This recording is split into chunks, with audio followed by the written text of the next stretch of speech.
Bonsoir, aujourd'hui en direct du campus avec Jessica Casanova. Merci de nous recevoir.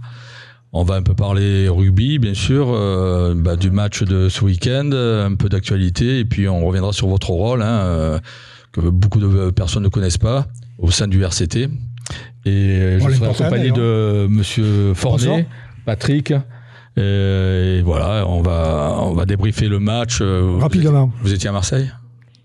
Oui, bonjour à tous. Oui, j'ai évidemment présenté à Marseille. Voilà, c'était sympa, il y avait une bonne ambiance, il y avait du monde. Il y avait un très joli tifo. Voilà, il y avait un très joli tifo, il a fait beau, parce qu'on a connu des matchs à Marseille où il pleuvait, mais là il faisait beau et tout, c'était presque parfait. Voilà, après voilà, les circonstances, ça a été un peu compliqué. Après, c'est sûr que jouer Toulouse en infériorité numérique, déjà à 14, c'est pas facile. En plus, on a été à 13 et puis on a joué pratiquement 50 minutes en infériorité numérique. Du coup, une grosse déception, mais je crois qu'on peut pas rivaliser contre Toulouse quand on est. C'est compliqué. On le sait quand on est à 15 contre 15. Alors à plus forte raison quand on est en infériorité numérique. Et là, je pense que jusqu'à la mi-temps, on était dans le match, même si on était dominé. On avait encore nos chances de figurer, mais je pense que le carton rouge de Baptiste Serein nous a plombé la suite du match. Mais après, je pense qu'on a craqué mentalement et physiquement. On a pour pallier à l'absence de Baptiste, faire entrer d'Anglo, on a été obligé de sortir un ailier. Donc on était un de moins derrière, donc ils ont écarté tous les ballons intelligemment parce qu'ils ont oublié d'être bêtes, notamment Mola, donc ils ont écarté tous les ballons et c'est vrai que quand on a un ailier de moins, il marque 2 essais pratiquement en marchant parce qu'il n'y avait personne pour défendre au côté fermé. Voilà, et après on sait que quand Toulouse il commence à croiser l'écart au score, on prend des vagues dans la figure. Et ils étaient hyper motivés. Alors je sais pas, Jessica Casanova m'avait dit quelque chose tout à l'heure sur Mola. Est-ce qu'on peut le dire Oui, il n'y a pas de secret. Ils s'en cachaient pas. Ils sont venus avec des ambitions parce que désormais. C'est la course au bouclier, vu qu'ils ont été éliminés par Bordeaux pour la Champions Cup. Et le but sportif à ce moment-là, c'est quoi ? C'est se qualifier le plus vite possible pour pouvoir faire reposer les cadres et arriver frais dans des demi-finales directes sans jouer de barrage. Donc, ils avaient vraiment un but. Et on l'a bien senti. D'accord. Ils étaient revanchards par rapport à la défaite, contre Bordeaux, puisque de suite après, même la victoire contre Toulon, Mola en parlait encore. Donc il a plus parlé à la limite du match d'avant que du match contre Toulon. Donc c'est dire s'ils étaient motivés pour aller laver s'ils considèrent comme un affront la perte de leur Coupe d'Europe, puisqu'ils étaient tenus du titre. Donc c'est vrai qu'ils étaient revanchards. Et en gagnant samedi, ils sont assurés de finir dans les deux. Et ils peuvent maintenant dérouler sur les 3 matchs qui restent. Et ils peuvent faire jouer Mola, limite. C'est pas grave. C'est ça. Bon, après, en fin de compte, une énorme déception. C'est le contenu du match qui a été au-delà du score. Le score, il fait partie de... Mais c'est vrai que le fait de se retrouver comme ça, diminué à 14, quand en face, on a des Toulousains qui récitent leur jeu, il n'y a pas grand-chose. En première mi-temps, on a bien tenu, on est même revenu au score. Il y a peut-être un petit passage vers la fin de la première mi-temps quand on a une pénalité, plutôt que de prendre les 3 points, on essaie d'aller en touche et on se fait pénaliser.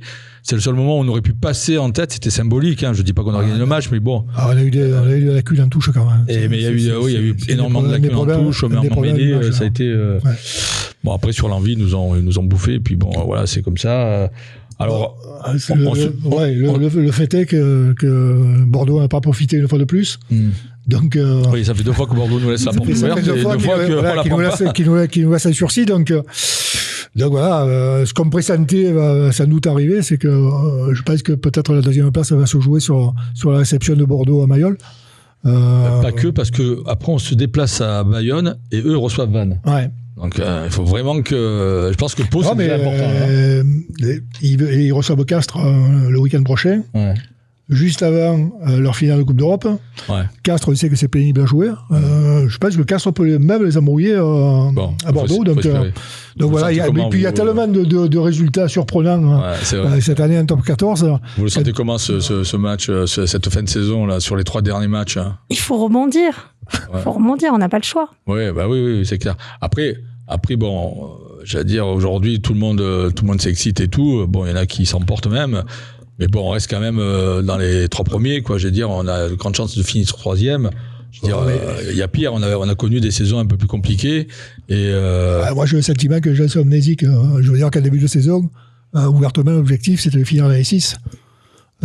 Après, la saison se déroulant, on rêvait de finir dans les 4, et maintenant, bientôt, on va être déçus parce qu'on ne finit pas dans les 2. Donc, il faut quand même se rappeler c'est ça, du début de saison. Je veux dire, on aurait signé pour être dans les 6. Là, top 14, c'est un marathon. Voilà, donc cette année, je trouve qu'il est particulier quand même. Il y a des extrêmement serré. Ouais, c'est extrêmement serré à tous les niveaux, parce que même en dessous, là, c'est entre le Stade Français qui est pas très bien, Perpignan, Vannes. Je crois que c'est historique dans le championnat de top 14, à 3 jours de la fin, de ne pas savoir encore sur les 3 dernières places qui va descendre. Ils sont tout juste à 1 point d'écart. Moi, je vous avoue que la saison, je la trouve belle, malgré ses défaites. C'est le monde du sport. C'est peut-être comme ça aussi qu'on va rebondir. Ça peut aider. D'ailleurs, quand on regarde l'histoire du RCT, et je l'ai bien retenu l'année du doublé, il y a une défaite à la maison un peu cuisante, et c'est sur cette défaite qu'ils vont chercher le titre à la fin de saison. Donc ça veut rien dire à ce stade-là. Moi, je ne souhaite que du positif, je ne souhaite que de rebondir. J'ai vécu l'année dernière une année bas de tableau avec Montpellier, à jouer un access match. Je suis terriblement contente de me dire qu'on va jouer les phases finales. Parce que ça, c'est acquis. Et je pense qu'on peut le dire. Mais le supporter toulonnais est très, très, très difficile. On en parlera tout à l'heure, la différence qu'il y a justement. J'allais dire aujourd'hui, il faut quand même être fier du parcours du RCT. Il est exceptionnel, le parcours. Il ne faut pas se tromper, il est exceptionnel. Bien sûr. Bon, tu perds contre Toulouse, il n'y a pas de honte non plus. Bon, les circonstances font qu'on a pris des cartons. Donc, j'allais dire entre guillemets atténuantes, parce que bon, c'est sûr que sans les cartons, je ne dis pas qu'on aurait gagné, mais quoique à Marseille, je dis à Mayol, mais à Marseille, on a souvent gagné contre Toulouse. Ça fait 3 années de suite que je joue à 14. Voilà, donc bon, il faut, je crois que... Troisième fois consécutive que je joue à 14, on prend en rouge à Marseille. Donc c'est commence à devenir récurrent quand même. Il y a Paris C, il y a l'UNC, donc voilà, c'est... Donc, oui, la saison, pour l'instant, la saison est belle, et quoi qu'il arrive, elle reste belle, parce que bon, on a vécu de beaux matchs, de belles saisons, et puis on était jusque-là encore invaincu entre guillemets à Mayol. On est toujours. À Mayol, on est toujours. À Mayol, on est toujours. Mais bon, non, voilà, c'est compliqué. Et on va rebondir. Et oui, moi, je pense que si on récupère qu'il n'y a pas de blessés, parce que bon, c'est toujours l'impact, c'est les blessés. Bon. Le mental, je pense que ça va revenir, même si c'est sûr que Gabin et Baptiste, là, on a vu un petit peu qu'ils se sentaient un peu coupables sur les 2 matchs. Ce sont des faits de jeu, ça arrive à tout le monde. Personne n'est à l'abri de tout ça. Nous, on est assez confiants, on est déçus. C'est sûr que ça fait mal. On est revenu de Marseille, il m'a fallu plus de 24 heures pour m'en remettre, mais bon, après, ça reste du sport, du rugby, comme vous l'avez dit, c'est toute la beauté de ce jeu, c'est ça. Sinon, ça serait facile. Bon, on voyait Toulouse en finale de la Coupe d'Europe, et ben ils ont été battus par Bordeaux. Voilà, c'est comme ça. On voyait le Lannister, ils ont été battus par Northampton. Donc, une Coupe d'Europe complètement inédite, Northampton-Bordeaux. Faut laisser faire les choses. Je crois que Pierre est bien placé pour essayer de remettre la tête en place à tous les joueurs, et je pense que lui, il est aussi très affecté. C'est pas la peine d'en rajouter. Je le dis parce que bon, il y a des supporters qui des fois s'emportent et tout. On vit une belle saison, et puis voilà. Donc, et elle n'est pas finie. Voilà. Oui, la saison n'est pas finie. L'histoire n'est pas terminée. Bien sûr. Voilà. C'est le fait mal que commencer peut-être. Donc, il faut être optimiste. J'ai des résultats, c'est ça que j'ai demandé. J'ai des résultats importants, notamment la qualification de la Seine, qui a réalisé l'exploit d'aller gagner à Blagnac. Donc ils avaient gagné d'1 point au match aller. Ils se sont qualifiés pour les quarts de finale du championnat de France. Ils vont jouer contre Gaillac le week-end prochain. avec le match retour donc le 25 mai. Voilà, chapeau aux Seinois qui ont réalisé vraiment l'exploit parce que battre Blagnac à Blagnac, c'était pas donné. Coup de chapeau aussi aux Hierois, qui sont qualifiés 32e de finale de championnat de France en battant Royan Sport 29-9. Ils rencontreront Fontaine-en-Isère en 16e de finale. Donc eux aussi continuent leur parcours en championnat de France. Il y avait des espoirs qui jouaient. Malheureusement, ils ont perdu. Je crois que c'est la deuxième défaite de la saison. Mais bon, je n'aurais pas jusqu'à dire qu'elle ne comptait pas beaucoup, puisqu'avec 13 points d'avance au classement devant Castres, ils sont largement qualifiés. Donc voilà, ils ont perdu 35-23. Mais voilà, comme ils sont qualifiés, c'est pas dramatique. Je suppose qu'ils ont fait tourner et qu'ils préparent plus la demi-finale qu'autre chose. Pardon ? Oui, c'est ce que j'ai vu. Ouais. Il y avait beaucoup de jeunes. Les Goderman, eux aussi, ont battu, et ça fait plaisir, surtout à moi, Provence Rugby 17-7.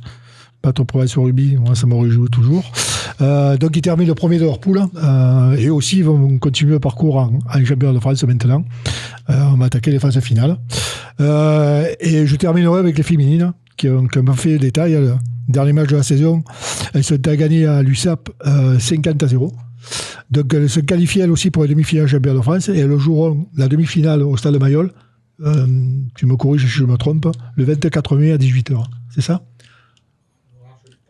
Bah, voilà, contre Bayonne. Il faut vous dire aussi que là, on a Benjamin Larue qui n'a pas voulu se mettre devant la caméra, mais qui est là et qui nous file des tuyaux. Tu sais pas. Tu peux pas me confirmer. Si. Ah non, d'accord. Voilà.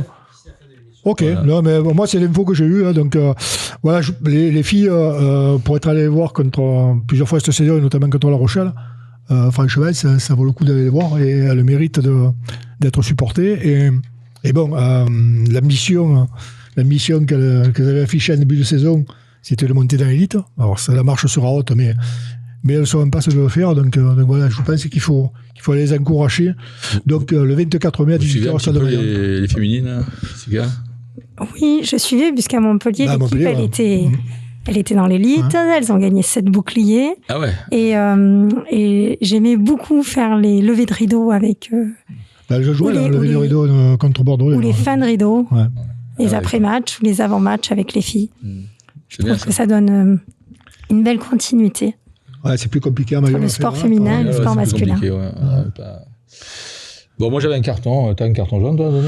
Moi, je voulais donner à l'arbitre, mais ça sert à rien parce que de toute façon, moi, c'est ce qui me chiffonne, c'est le plaquage de Coste. Donc, ouais, moi c'était au règlement aussi, c'était pareil. Donc voilà, moi, je sais pas, d'un match à l'autre, d'un arbitre à l'autre, on a l'impression que les décisions sont à géométrie variable. Donc voilà. Ce qui est un peu les circonstances atténuantes, est-ce qu'il a mis le bras ? Est-ce qu'il faut qu'il se casse les vertèbres pour que son adversaire mérite un rouge ? C'est la question que je me pose. Basis a mis les bras pour se protéger, oui, mais bon, ça n'empêche pas que le plaquage était dangereux et que à mon sens, je pense... Surtout qu'on veut protéger les joueurs, mais il y a toujours une circonstance... On en parle, mais on trouve toujours une circonstance. Mais ça dépend des équipes. Il y a des équipes pour qui c'est plus facile. On ne va pas les citer. Voilà. Donc c'était mon carton jaune. Ouais, moi c'est le rouge, c'est pareil, c'est sur le règlement. Je trouve que c'est pas normal on veut protéger les joueurs, mais quand il y a un plaquage cathédral, on va dire il a mis l'épaule en premier, il a mis le bras, mais bon, ça veut rien dire quoi. Enfin, à partir du moment où c'est cathédral, et puis bon, bref, on va pas revenir là-dessus, on va pas s'attendre sur l'arbitre. Après, on va nous dire que parce qu'on a perdu, c'est à cause de l'arbitre. C'est pas le cas. C'était juste un point sur ce plaquage parce que c'est quand même dangereux et on a des cas malheureusement où il faut faire attention quand même au rugby. Voilà, vous n'avez pas de carton orange ? La nouveauté de World Rugby ? Non, on est en train de préparer ça. En parlant des règlements. On va le donner à l'invité, le carton orange. On ne fait pas de bunker non plus. Le carton rouge de 20 minutes. Oui, mais c'est fini ça maintenant, non ? World Rugby souhaite vraiment le mettre en place. Et la France s'inscrit en faux, justement, dans le cadre de la protection des joueurs. Ça n'a pas de sens de dire on met un rouge sur des fautes lourdes comme des plaquages cathédrales et de même de pouvoir mettre à l'arbitrage que ce sera juste une sortie de 20 minutes. Ça veut dire qu'à la limite, on aurait pu remplacer Baptiste au bout de 20 minutes. Là. Est-ce qu'on peut refaire le match Est-ce qu'on peut refaire le match oui, non, mais je trouve ça aurait pu vouloir dire ça. La nouvelle règle aurait pu dire Baptiste 20 minutes. Voilà, mais c'est pas Baptiste qui revient, c'était un autre joueur. C'est pas lui qui revient. C'est un autre joueur. C'est un autre joueur qui mais bon, je trouve que quand il y a un carton rouge, il y a un carton rouge. Si on veut vraiment que les joueurs appliquent les règles et tout... sinon, on se sort plus s'il n'y a plus de punition, quoi. Je veux dire, c'est un peu le discours que la France tient. Bon, c'est bien. Pour une fois, je suis d'accord. Mais bon, quand World Rugby a décidé quelque chose, ils mettent du temps, mais ils vont y arriver, à mon avis, malheureusement. Bon, Jessica Casanova, qui êtes-vous ? C'est-à-dire, on vous a vu arriver, il y avait... au début, quand on a entendu le début de l'histoire, il y avait Montpellier qui voulait vous garder. On était un petit peu dans le... Et puis on aurait l'impression qu'on avait été débauché, Jessica Casanova à Montpellier. Alors qui êtes-vous ? Présentez-vous, dites-nous ce que vous faites, ce que vous représentez au niveau du RCT. C'est quoi votre rôle ? Oui, tout à fait. Donc, alors pour expliquer en 2 mots mon parcours... pas être non plus trop longue. Un parcours effectivement un peu atypique, puisqu'à la base, je suis expert comptable, commissaire aux comptes. J'ai juste intégré le groupe Altrad à 26 ans.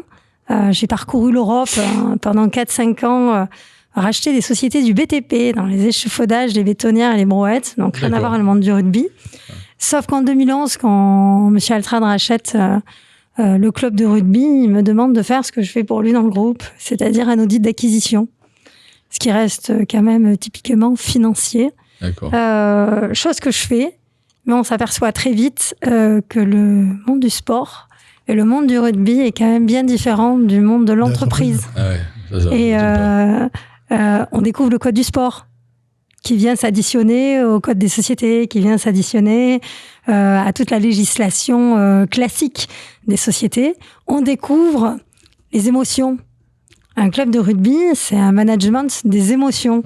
En fait, comme vous le dites, ça peut réagir très vite, très fort, très haut, très bas. Et en interne, comme en externe, ça, vous l'avez pas dans une société classique. Vous n'êtes pas confronté à ça. Et là, on y est, on est, et c'est ce que j'appelle des fois gérer Dallas. Voilà. C'est ça. Surtout à Toulon, en plus, comme c'est un peu différent. Oui, surtout ici. À Montpellier, j'avais mon quota de Dallas. D'accord. Je trouve que c'est plus calme ici. C'est vrai ? Ah bon Ça, c'est étonnant. Alors, ah oui, c'est bien plus calme. Quoi, Le président est très sage. Oui. Très concentré. Au niveau du président, alors. Non. Au niveau de l'environnement. Non, je ne veux pas dire que M. Altrad était pas sage, attendez. Attends, c'est un scoop, attention. Non, c'est pas mon discours. Vous trouvez qu'au niveau de l'environnement... Non, je dis juste que Bernard apporte la sérénité. Oui, ça c'est vrai. Et l'apaisement.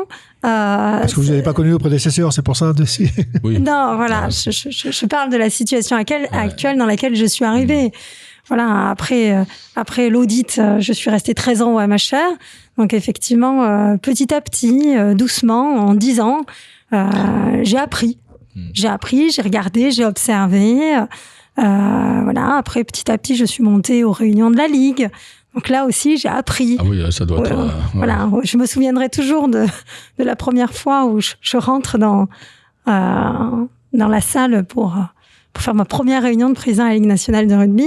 Tout le monde me regardait en disant « Bonjour madame, vous êtes la nouvelle secrétaire d'Emmanuel Chaillet ?» J'ai dit « Non, je suis la directrice générale du Montpellier Rugby. Je présente Monsieur Altrad. » Ah d'accord. Les gens étaient tellement interloqués de voir une femme de mon âge arriver dans une réunion de président de club. Vous êtes la seule femme qui, dans le groupe... qui représente un club de rugby. Oui. Qui représente un club de rugby. Sinon, il y a des femmes. Justement, Bernard Lemaitre s'était écarté l'année dernière de la Ligue, puisqu'il siégeait et je crois qu'il avait refusé de continuer. Donc, apparemment, ça s'est calmé avec les relations avec la Ligue, puisque j'avais lu qu'il disait qu'il avait la sensation de servir à rien. Donc, alors en fait, on s'est posé la question avec Bernard. C'était une vraie question quand il y a eu les élections. C'était de se dire, si on y va, c'est effectivement pour apporter quelque chose. On n'y va pas pour écouter, pour faire chambre d'enregistrement. Et Bernard, c'est la sensation qu'il avait eue. C'est pourquoi on s'était aussi dit, ce serait bien si on y va, de se battre, enfin, dans le cadre d'une élection, pour essayer d'obtenir un poste au bureau. Et pour ça, je tiens vraiment à remercier Yann Roubert, qui m'a fait confiance, qui m'a tendu la main, pour devenir effectivement vice-présidente de la Ligue nationale de rugby. Donc, je le remercie, parce que c'est lui qui a fait son choix. Et je suis très contente aujourd'hui d'y siéger, très contente d'analyser les dossiers, d'apporter mon avis et d'essayer d'avoir une valeur ajoutée. C'est pas trop contraignant de gérer les deux et ça charge le planning. Je m'en doute. Ça charge énormément le planning. Je ne vous le cache pas. Oui, parce que pour avoir mais j'estime que c'est pour le bien du RCT. Oui, non, parce que si vous regardez toutes les institutions fortes du rugby, à un moment donné ou à un autre, elles étaient fortes aussi, fortement représentées au niveau national. Clermont a été une place forte et est toujours une place forte et a toujours été représentée dans les institutions.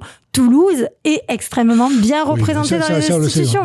Et je pense que quelque part, être représenté dans les institutions de manière forte, ça sert le club. Ouais, c'est plus. Non, mais nous, vous prêchez un convaincu là. Hein. C'est certain qu'on ne pesait pas assez dans les institutions et on était même considéré comme le vilain petit canard, quoi. Donc c'est bien que vous siégez à la Ligue. C'est bien, effectivement, c'est bien pour le club. Il vaut mieux participer au débat sur les orientations stratégiques quand elles se posent dans le cadre du bureau, que plutôt s'insurger dans la presse et dans les médias une fois que c'est voté. C'est sûr qu'il vaut mieux agir de l'intérieur que... C'est plus efficace. Donc aujourd'hui, on a la chance, le RCT a sa place pour participer au débat sur les orientations stratégiques. Qu'est-ce qui a fait que vous avez quitté le MRH pour le RCT? D'un coup, je me rapprochais du soleil, il y a plus de soleil. J'avais déjà le soleil, j'avais déjà la mer. Il y avait la mer, il y a plus de soleil, toi. Alors ça a été une décision, je vous le cache pas, très difficile, puisqu'en fait, Bernard est venu me chercher, m'a tendu la main. Je m'y attendais pas. J'ai mis quand même plus de 4 mois à prendre ma décision. Difficile pour moi de quitter Monsieur Altrad. Qui lui m'avait tendu la main. Je rappelle que c'est quand même un chef d'entreprise qui m'a appris avec lui, j'avais à peine 27 ans. Et à 27 ans, m'a fait confiance, faire le tour de l'Europe avec lui dans le cadre des rachats de société. Donc c'est quelqu'un qui m'a énormément accompagné, qui m'a énormément appris. Je lui dois beaucoup. Et ça a été très dur pour moi de prendre cette décision de partir. Mais pourquoi je l'ai prise? Je l'ai prise parce que j'avais fait le tour au MHR. J'avais fait le tour de tout ce qu'on pouvait faire. Les projets un peu structurants étaient à l'arrêt. Et puis j'ai senti aussi que Bernard Laporte avait envie d'insuffler quelque chose de nouveau. Moi, on me tendait la main à l'extérieur. Donc j'ai dit pourquoi pas, moi je suis pas là pour me battre en fait. C'est pas mon état d'esprit. Moi je suis là toujours pour apporter quelque chose de positif. Donc il y a pas de souci. Un vent nouveau arrive et c'est la vie. C'est comme ça, c'est des cycles. Et des fois on se dit c'est des cycles. Jessica, t'as fait 10 ans. Peut-être qu'effectivement le club a besoin d'un renouveau avec Bernard Laporte qui va apporter des choses nouvelles. Et en même temps, moi on me tend la main pour venir apporter mon expérience dans un autre club, une autre région, un autre environnement. Et j'ai trouvé ça intéressant, le challenge. Et je me dis, si je le fais pas maintenant, je le ferai jamais. Ouais, je comprends. Ouais. Donc, à 40 ans, j'ai pris cette décision. Vous savez, des fois, on fait la crise à quarantaine. Et moi, j'ai pris cette décision. Non sans difficulté, parce que j'étais très attachée à moi d'Altrad. Oui, mais il m'a tout donné, donc c'est difficile. Aujourd'hui, vos rapports avec lui, c'est quand même. Ils sont très bons. J'ai gardé contact avec Monsieur Altrad. Et c'était d'ailleurs le deal. Je ne voulais absolument pas partir fâché. Il y a des similitudes entre Bernard Lemaître et Moed Altrad? C'est deux entrepreneurs différents. Non, ils sont différents. Ils sont différents. En fait, j'ai envie de dire, Moed Altrad, c'est un entrepreneur avec une vision très financière. C'est-à-dire, on ne le voit pas comme ça de loin, mais il gère son groupe en rachetant des sociétés. Et donc, il a une vision très contrôle de gestion, finance, qui, moi, m'allait parfaitement. C'est mon cœur de métier. Je suis là-dedans. D'où le fait qu'il m'a beaucoup appris et que je me suis régalée pendant toutes ces années à ses côtés. Alors que Bernard, il a ce côté que j'adore. Il a un côté... lui, il a été entrepreneur par ses inventions. Ah oui, exact. Lui, il a été entrepreneur et c'était pas la croissance, le profit, c'est pas ce qu'il animait. Lui, ce qu'il animait, c'était créer du matériel médical à usage unique dans ces sociétés pour le monde médical. Alors ça a explosé, il a eu une superbe carrière professionnelle, mais du coup ça crée des visions différentes. Et du coup c'est très intéressant pour moi et très enrichissant, parce qu'après avoir vécu 13 années sur une vision plutôt financière, contrôle de gestion, là c'est une vision, j'ai envie de dire, il a envie d'être novateur, Bernard. Bernard, il aime créer. C'est un bâtisseur. Ça se voit ici. Il a énormément de goût. Il a énormément de goût. Tout ce qu'il fait, il le fait avec élégance.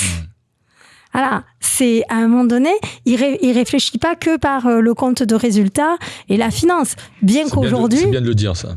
Mais c'est un constat qui est réel. Ouais. Je le constate avec Bernard. Parce qu'il y a des décisions ici, Non, il y a des décisions qu'il va prendre et qui vont l'animer parce qu'il a ce côté humaniste. Et ça, je suis admirative. Voilà. Et vraiment, c'est une chance pour le RCT d'avoir Bernard. C'est une chance. On en est conscient. 200%. Ouais. Quand vous êtes arrivé à Toulon, est-ce que vous avez senti quoi? Est-ce qu'il y avait vraiment des choses à reprendre, à construire, justement avec Bernard, ou comment avez-vous trouvé le club quand vous êtes arrivé? Dans quel état? Est-ce que vous dites, bon, ben, aujourd'hui, on est dans une progression et vous avez donc un plan sur 3 ans peut-être à mettre en place ou Alors, Bernard a effectivement hérité d'un club avec son histoire.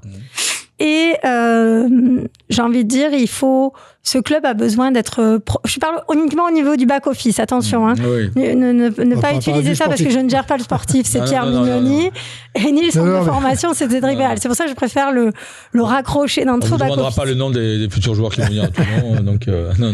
Non, je pense qu'il y a des habitudes qui ont été prises en 15 ans.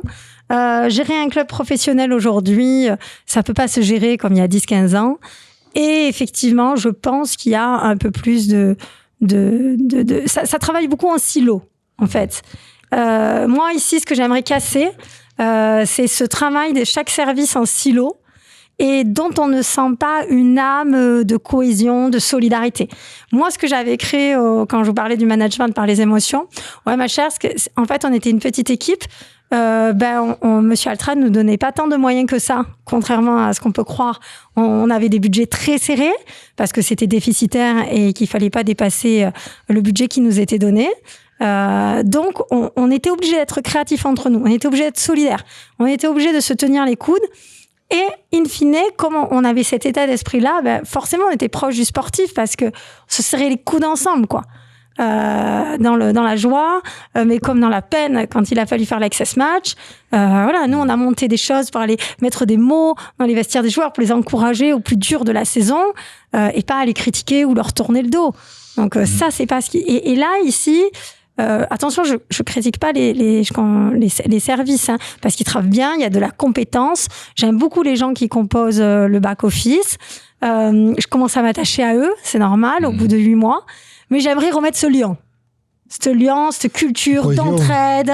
C'est pas parce que tu fais la billetterie que tu peux pas à un moment donné aller donner un coup de main pour le tifo. C'est pas parce que, vous voyez, moi je faisais un dîner de gala, le juriste il tenait le vestiaire.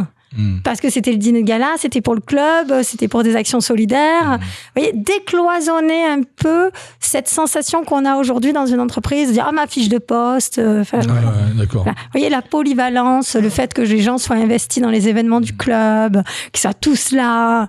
Et on est une famille, quoi. Il faut que ça se ressente, il faut que ça se transpire. Et si on fera ça, on ira haut et loin. parce qu'on sera tous ensemble. Et vous sentez qu'en ce moment, en 8 mois, vous avez pu quand même commencer à faire bouger les choses et tout? J'ai décloisonné quelque chose. Ouais, je commence à décloisonner. Oui. Bon, d'accord. Oui, là, j'avais un peu. Il s'est caché, il est là-bas. Il se cache, mais je décloisonne. Oui. Voilà. Voilà, parce qu'au début, il a dit non, je viens pas. Oui, en fait, quand il est là, il est quand même là. Non, mais c'est sûr, mais c'est bien. C'est sûr que c'est un travail de fond, c'est un travail important. Et aujourd'hui, est-ce que vous qui étiez un petit peu à l'extérieur, donc à Montpellier, vous aviez une image un peu différente du RCT une fois que vous êtes arrivé là, vous vous êtes dit tiens, mais je voyais pas ça comme ça. Vous avez été surprise par. C'était ce que vous attendiez. J'ai pas été forcément surprise parce qu'un club sportif, finalement, ça reste les mêmes échéances, les mêmes enjeux.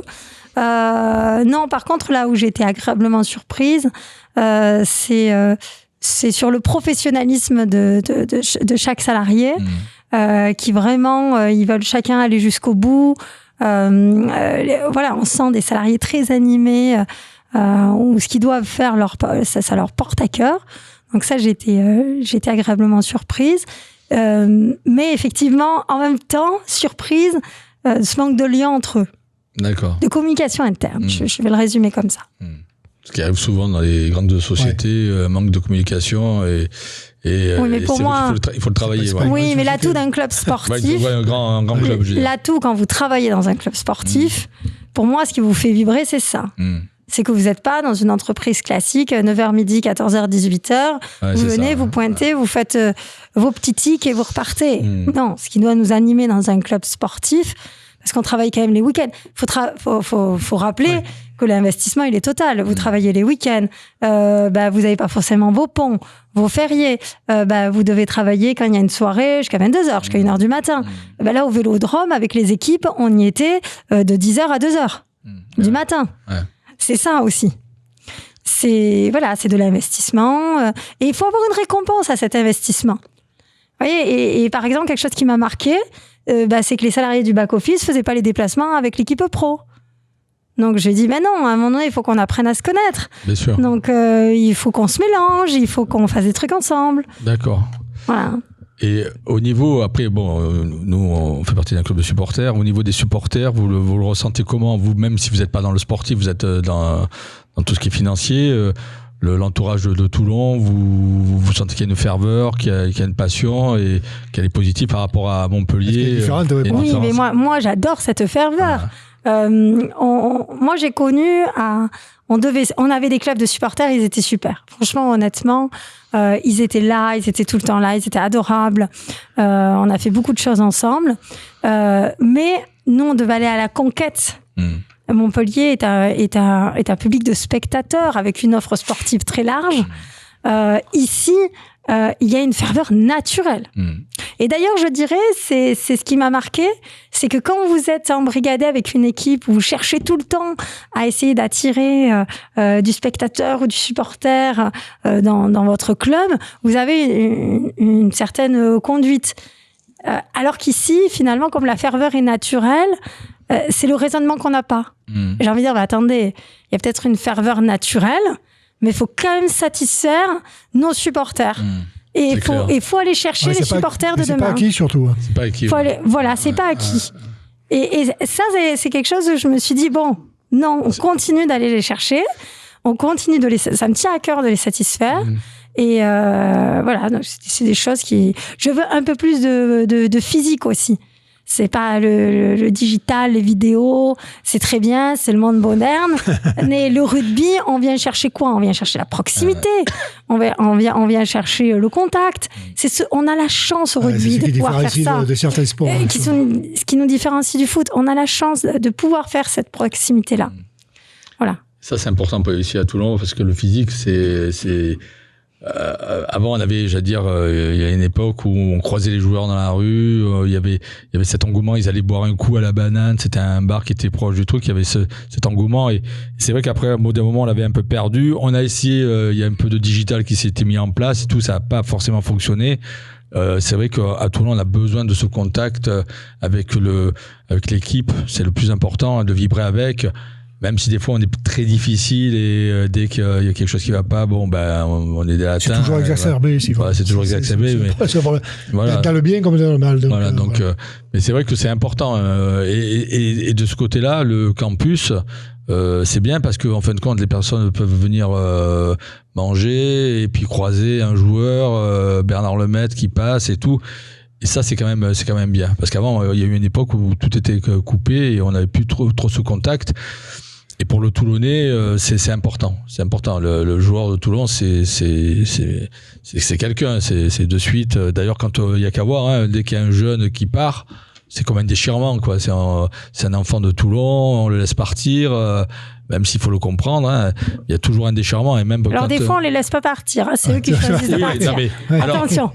Alors, ça, c'est important. Parce que j'en ai un en tête, il a décidé de partir. Hein, il aurait pu faire le choix de rester. Alors, ça, c'est important parce que souvent, quand les supporters, on a toujours l'impression que c'est le RCT qui laisse partir. Non. Et on oublie que le joueur, il a aussi ses envies. Il a son plan de carrière à faire. Il a son plan de carrière et puis peut-être qu'il a envie d'avoir une expérience ailleurs. Hein. Et ça, bon, le Toulonnais l'oublie forcément. Donc, en fin de compte, il faudrait c'est que le RCT garde les jeunes, garde les bons joueurs, enfin, les anciens, les nouveaux. Enfin, en fin de compte, c'est très protecteur. Hein, et voilà, donc, on a toujours l'impression qu'on perd une partie de nous quand il y en a quelqu'un qui s'en va. Mais c'est vrai que le physique, l'approche, le fait de vibrer, c'est important hein, pour Toulon. Et encore faut-il qu'on nous laisse le faire. Et ça, c'est quelque chose qui m'a énormément surpris. Bon, je n'ai pas envie de me mettre les autorités à dos, mais c'est vrai qu'on avait décidé pour le 8e de finale contre les Saracens. Donc Pierre Mugnoni me dit, vu qu'il y avait une mise au vert à l'hôtel, il dit on va faire traverser les joueurs par le port. Ah ouais. Donc on a voulu faire ça. On a voulu le faire pour que on nous a vite mis un stop. On l'a su. On nous a vite mis un stop en disant mais ça va pas, il n'y a pas de sécurité, il n'y a pas de cordon de sécurité. C'est dommage. Alors en même temps, je les comprends parce que quand je vois ce qui s'est passé après la victoire du PSG. Oui, non, mais bon. Je comprends leur philosophie parce qu'ils ont des instructions nationales. Oui, et en même temps, je me dis, on est à Toulon, c'est le rugby. Voilà, parce que là, si on voit ça. Mais des événements. Non, mais à ce rythme, moi, je comprends les enjeux de sécurité parce que je dis oui, à des moments, ça déborde.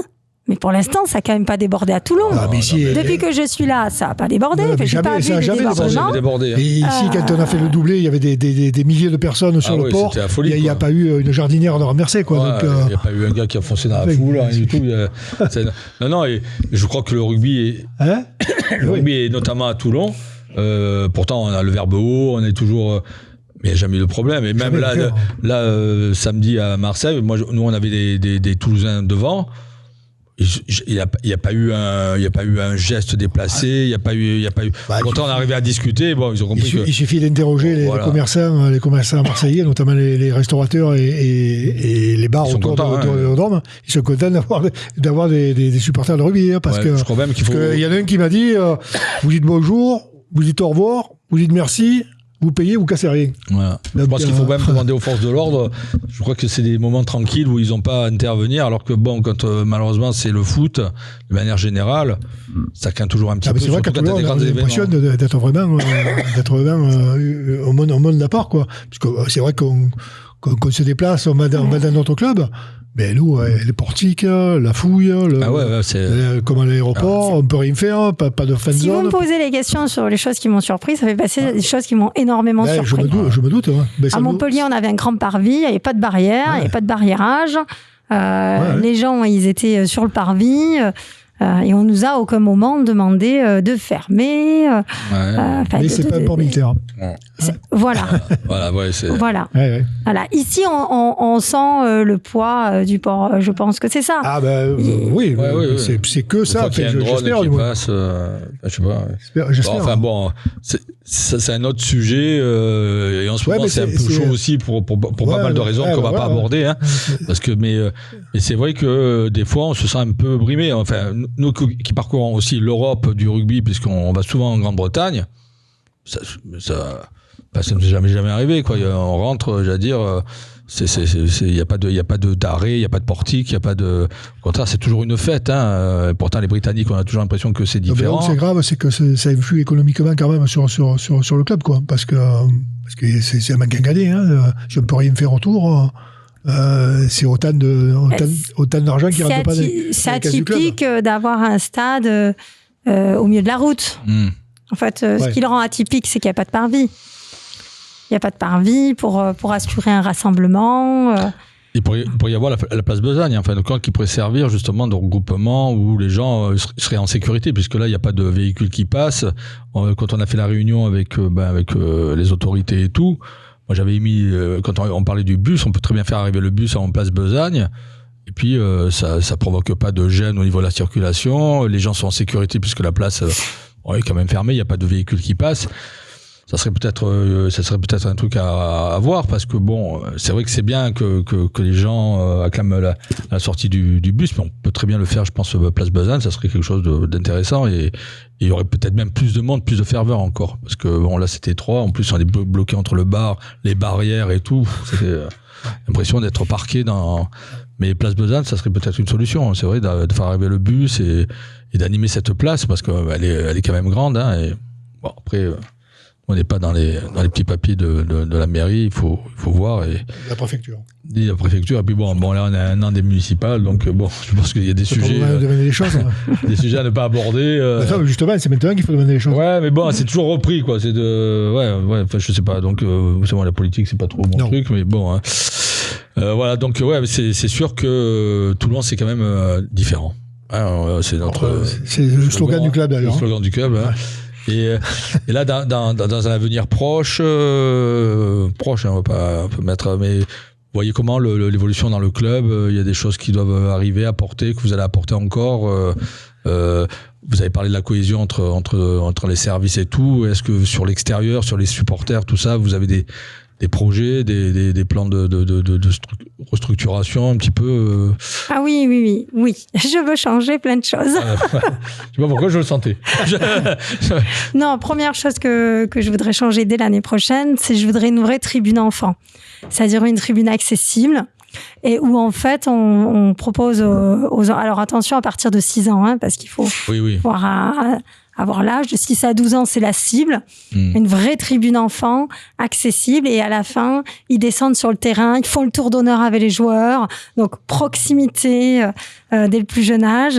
Moi, j'adorais faire ça à Montpellier, quand je voyais les enfants faire le tour d'honneur, faire la photo derrière les poteaux, on repart avec un souvenir. Et ça, je suis sûre que ça peut apporter. Offrir ça. Je voudrais aussi mettre en place la présentation de l'équipe au mois d'août. Par exemple, quand on présente le maillot homme de la saison, le fameux, je voudrais que ça se fasse sur un événement physique et pas que en diffusant une vidéo sur les réseaux sociaux. Donc, j'aimerais vraiment inviter tous les abonnés à cette fête de présentation de l'équipe, où Pierre présente toute l'équipe. Forcément, il y a toujours des joueurs qui sont pas là, début août. On a en fonction des internationaux. Ça s'est fait. Ça se faisait à une époque. Ouais. Mais c'est vrai que c'est important, c'est bien. C'est important. Et à la fin, on reste ensemble avec un cocktail autour des joueurs, offert par le club. Ça, c'est bien aussi. Voilà. et on se mélange, les joueurs, les abonnés, ensemble, les partenaires. Voilà, je voudrais vraiment apporter un peu plus d'événements comme ça, de chaleur. Voilà, quand vous rentrez au RCT, vous rentrez dans la famille RCT. Et c'est de la proximité qu'on vous offre. Voilà, c'est vraiment ça que j'ai envie d'impulser. Ça, si vous impulsez ça, vous rentrez. Le Toulonnais ne demande que ça, quoi. Hein, donc c'est cette proximité, cette possibilité de parler aux joueurs, de prendre des photos, et pas simplement de les voir simplement dans un stade, et puis on s'en va et puis on les voit pas. C'est hyper important, et je sais que nous, quand on se déplace justement, quand on va en Grande-Bretagne et tout, quand les joueurs viennent nous voir, c'est incomparable, quoi. Même quel que soit le résultat, il y a une reconnaissance, il y a ce lien, et ça, c'est important. Après, il faut arriver à mettre des limites aussi, parce que bon, souvent il y en a certains qui s'emportent et tout, et qui lâchent plus les joueurs, mais c'est vrai que c'est important qu'on rétablisse ce lien avec l'équipe, et je pense que depuis quelque temps, entre Pierre et Bernard, ça s'est fait et tout. Et là, si vous continuez comme ça, et si vous mettez en plus les enfants dans la tribune et tout, je pense que c'est une bonne chose. Hein, et puis surtout, je veux qu'ils se descendent sur le terrain à la fin du match. Oui, ça c'est. Ouais. Je veux qu'ils puissent fouler la pelouse. Il n'y a rien de plus magique. Ah bah oui, c'est clair. Et puis bon, c'est les supporters de demain, ça quand même. Hein, si on leur donne les joueurs de demain. Les supporters et joueurs de demain. Donc c'est sûr que c'était. Il y a un engouement. Le maillot du RCT à Toulon, ça représente quelque chose. Ça représente, il y a une identité. C'est vrai que par rapport, en plus dans actuellement une vie un peu compliquée, un peu difficile et tout, les gens ils ont besoin de se reconnaître un petit peu dans le RCT, dans les matchs. C'est pour ça que des fois, quand il y a on perd comme samedi, ça devient une catastrophe parce que les gens ils attendent que ça, quoi. C'est un moment de communion avec l'équipe. Et en bon méditerranéen, on a toujours des gens qui sont un peu extravagants et tout. Et c'est important si on arrive à garder ce lien, reprendre ce lien avec l'équipe, avec le RCT dans son ensemble, ça peut être que positif. Et le Toulonnais n'attend que ça, quoi, en fin de compte. Et ça, c'est hyper important de bâtir là-dessus. Et ça sera d'autant plus important que quand il y aura des moments difficiles, tout le monde sera vraiment soudé, quoi. Parce que s'il n'y a pas ce lien, il y aura toujours une cassure et dans les moments difficiles, il y a toujours un qui va dire en fin de compte, c'est normal parce qu'il n'y a pas. Alors que on a besoin, quand je vois là ce qu'on a actuellement, on a besoin d'avoir les supporters qui soient derrière l'équipe et tous unis, quoi, parce que dans une saison, il y a toujours un moment où il y a un creux, le creux il est là, donc il faut et puis avec des échanges. C'est dans les moments difficiles c'est là que l'équipe plutôt que de la casser, c'est pas en la cassant, en la critiquant que et les gens qui cassent et critiquent, c'est parce que justement il y a plus ce lien et ils ont besoin de cette proximité parce qu'il y en a pour qui c'est vital, quoi, hein, le RCT. Voilà, c'est ce que je disais tout à l'heure, faut pas que ça en abuse non plus, mais on vit une époque un peu compliquée, donc le rugby c'est en fait compte c'est un refuge, hein, on va au match, on va à Mayol, nous on est allés quand on était gamin, c'était encore différent, mais il faut garder cet esprit, je trouve que c'est hyper important, quoi. Tout mon objectif est là. Voilà. Donc et l'objectif financier au niveau, sans dévoiler, comment se porte le RCT, est-ce qu'on avance, parce que je savais que Bernard nous avait dit que c'était un peu compliqué, que chaque année il rajoutait des fonds, hein, il nous a dit le chiffre, mais bon, qu'est-ce qui manque encore au RCT pour que justement on soit un peu plus tranquille au niveau financier Alors effectivement, il y a le but aussi en parallèle d'établir un plan à 3 ans. Parce qu'il ne faut pas être dupe, Bernard l'a dit, le but c'est la continuité du club. Mais la continuité du club dans l'excellence. Parce que si on veut la continuité du club en Pro D2, c'est plus facile financièrement. On n'aura plus besoin de portique. On n'aura plus besoin qu'un actionnaire, qu'un capitaliste apporte plus de 10 millions par an. Et 10 millions par an, vous ne trouvez pas un actionnaire capitaliste capable de mettre 10 millions par an comme ça. Faut pas croire que c'est simple. Donc le but, c'est d'alléger ce déficit, tout simplement, pour le rendre plus soutenable, pour assurer la continuité d'exploitation, mais tout en restant dans l'élite. Sachant que si on veut rester dans l'élite, je vous donne un repère. Le budget du RCT aujourd'hui, c'est 42 millions. Le budget de Toulouse, c'est 65 millions. Ouais. On commence déjà à être largué. Ah ouais. Si on veut rester fait. Voilà, le budget de Lyon, c'est 58 millions. Voilà, je vous donne juste des repères. Et à 43 millions de budget, vous en perdez 10. Donc oui, il va falloir faire 2 choses. Première chose, il va falloir essayer de trouver un écosystème avec des revenus complémentaires pour le club, peut-être autres que ceux d'aujourd'hui, pour lui assurer cette pérennité-là. Donc ça, c'est des sujets qu'on est en train d'étudier. Je ne peux pas en parler parce qu'il y a une certaine confidentialité autour, mais ça fait partie des éléments à l'étude. Deuxième sujet qu'il faudra évidemment évoquer, c'est les revenus générés jour de match. Voilà. Donc c'est pareil, c'est des sujets compliqués. C'est des axes de progression. C'est au niveau des hospitalités où c'est un peu... Je vais vous donner un indicateur. La Rochelle, c'est 3500 business sites, 15 millions de chiffre d'affaires. Le RCT, c'est à peine 1200 business sites, 4,5 millions de chiffre d'affaires. Les 10 millions, je vous les ai donnés. Ouais. Voilà, ok, c'est bien. Ah oui, c'est énorme.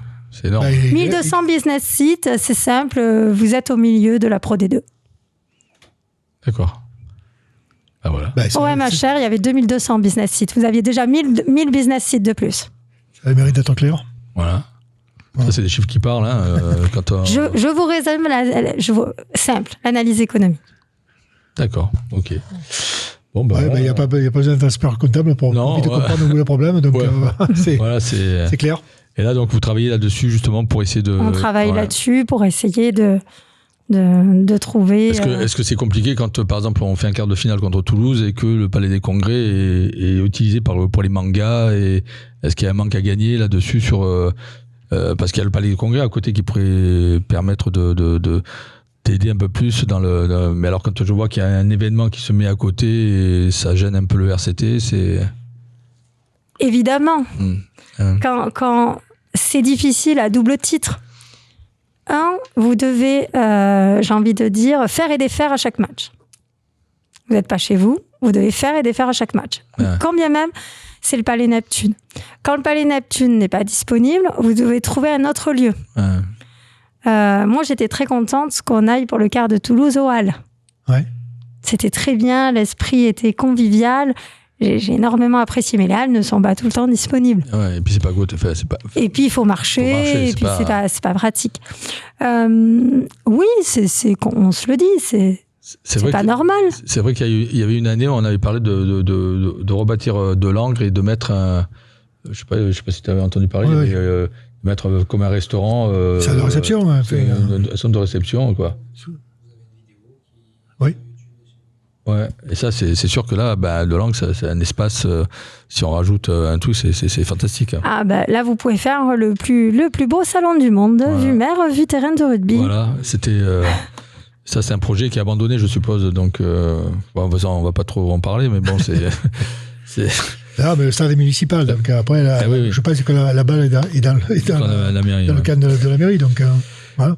Et sinon, après, là, on a bien cerné les problèmes, 10 millions à trouver, donc c'est les 10 millions qui manquent chaque année, donc, et il y a d'autres objectifs que vous voyez pour les saisons à venir, enfin, du moins pour la saison prochaine, où vous êtes mis comme objectif? En fait, dans le plan à 3 ans, l'idée, c'est d'essayer de réduire de 2-3 millions chaque année. D'accord. On va essayer petit à petit un déficit soutenable à 3 ans. En fait, c'est quoi l'objectif? C'est de dire que sur les 42-43 millions de budget, il faut à minima qu'on trouve pour équilibrer au maximum les codes, à minima 35 millions de recettes.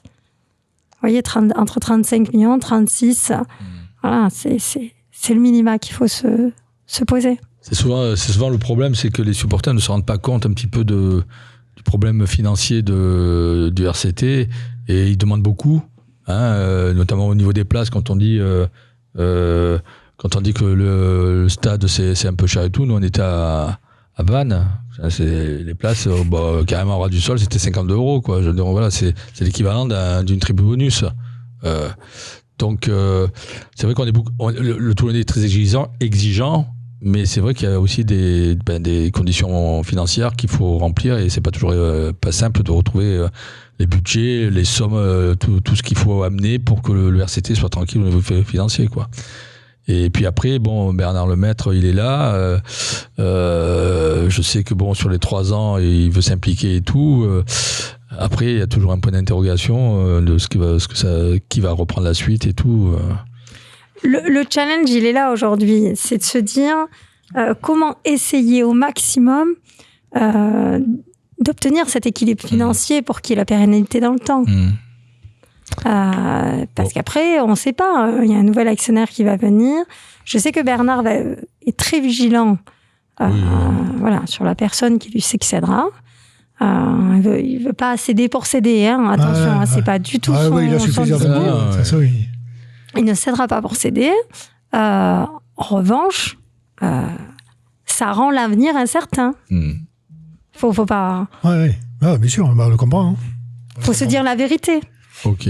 Écoutez, Jessica, nous, on a été très contents de vous rencontrer, d'avoir ce discours avec vous.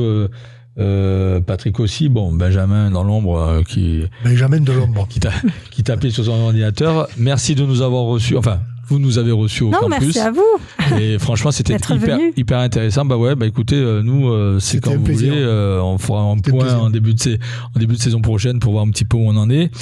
Et je vous souhaite de continuer dans cette voie-là. Tout ce que vous avez dit, ça nous apporte que du plus et on pense qu'on va un avenir qui va aussi bien au niveau financier que sportif être comme le temps, beau. Voilà.